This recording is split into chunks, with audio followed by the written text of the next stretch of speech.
Hello friends, আসসালামু আলাইকুম। কেমন আছো সবাই? আশা করি তোমরা সবাই ভালো আছো আর আমিও অনেক ভালো আছি। চলে এসেছি তোমাদের জন্য নতুন আরেকটি ব্লগ ভিডিও নিয়ে। প্রায় অনেক দিন পরে বৃষ্টির মুখ দেখা গেছে। কি বলতো, আমি রান্নাবান্নার জোগাড় করছিলাম, এরই মধ্যে দেখি চারদিকে অন্ধকার হয়ে গেছে, যেন মনে হচ্ছিল দিনের বেলায় সন্ধ্যা লেগে গেছে, এতটা বেশি অন্ধকার হয়ে গেছে। আর তার মধ্যেই কিন্তু ঝমঝমিয়ে বৃষ্টি চলে এসেছে। বৃষ্টির পানিতে কিন্তু গাছপালাগুলো একদম সতেজ হয়ে গেছে, আর ফুলগুলোও কিন্তু দেখতে বেশ লাগছিল, তাই না? আসলে কি বলতো, গাছপালার সঙ্গে সঙ্গে মানুষও কিন্তু একটু স্বস্তির নিঃশ্বাস নিয়েছে। তোমরা তো সকলেই জানো, বেশ কয়েকদিন হলো এত বেশি গরম পড়েছিল আর এত বেশি রোদের তাপ যে বাহিরে যাওয়াই যাচ্ছিল না। আর এই গরমে একটুখানি বৃষ্টি হয়ে কিন্তু অনেকটাই স্বস্তি লাগছে। খুব চারদিকে কত জোরে বৃষ্টি হচ্ছে, আসলে অনেক জোরেই কিন্তু বৃষ্টিটা হচ্ছিল।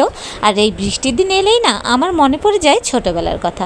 ছোটবেলায় আমরা সকলেই অপেক্ষায় বসে থাকতাম কবে বৃষ্টি হবে আর কবে আমরা বৃষ্টিতে ভিজতে পারবো। কি বলতো, ছোটবেলায় না বৃষ্টিতে ভিজতে খুব বেশি পছন্দ করতাম।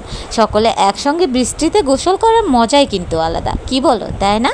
আর এরই মধ্যেই কিন্তু রয়েছে দাদির বকাঝকা। তখন আমরা সকলে মিলে বৃষ্টিতে ভিজতাম, তখন দাদি না খুব চেঁচামেচি করতো, বলতো যে এই বৃষ্টিতে গোসল করলে নাকি অনেক বেশি অসুখ বিসুখ হয়।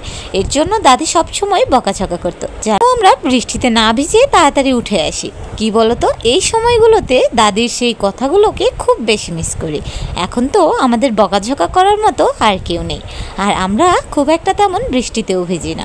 আসলেই সময়ের সঙ্গে সঙ্গে সব কিছুই পরিবর্তন হয়ে যায়, শুধু রয়ে যায় কিছু স্মৃতি, যে স্মৃতিগুলো মাঝে মাঝেই মনে পড়ে যায়। যাই হোক, অনেক বকবক করে ফেলেছি। আমার মতো ছোটবেলাটাকে তোমরাও নিশ্চয়ই অনেক বেশি মিস করো, তাহলে অবশ্যই কমেন্ট করে জানিও। চলো আজকের ভিডিওটা এখানেই শেষ করছি, দেখা হবে নেক্সট ব্লগে। ততক্ষণ ভালো থেকো, সুস্থ থেকো আর আমাকে একটুখানি সাপোর্ট করো।